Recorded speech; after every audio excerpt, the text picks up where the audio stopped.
ang nag-deliver papunta sa bahay nila Pangulong Bongbong Marcos at Speaker Martin Romualdez mag-insert or magpasok ng 100 billion worth of projects sa BICAM.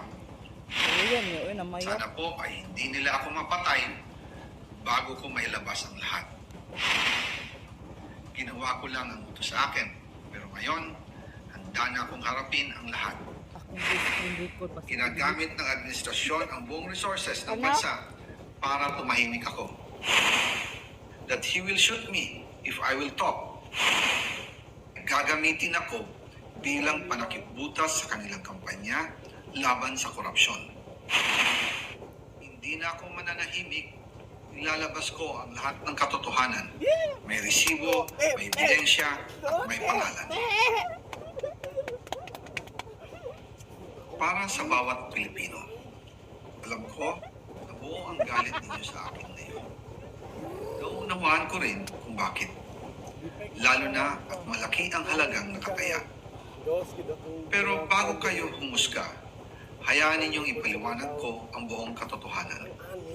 Matagal akong hindi nagsalita dahil may direktang utos sa akin. Huwag nang bumalik ng Pilipinas at manahimik na lamang. Umalis ako noong July 19, 2025 para sa aking medical check-up. Nakaplanong bumalik pagkatapos ng SONA ni Pangulo. Pero habang papauwi na ako, tinawagan ako ni dating Speaker Martin Romualdez at sinabihan, "Stay out of the country. You will be well taken care of as instructed by the President." Noon naniniwala pa ako sa kanila, kaya't hindi ako bumalik.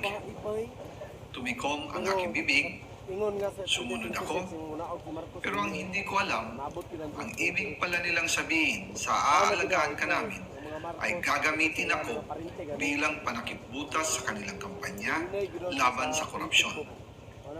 Ginawa nila akong poster boy ng kanilang sariling kasinungalingan. Ngayon, hindi na ako mananahimik, ilalabas ko ang lahat ng katotohanan. May resibo, may ebidensya, at may pangalan.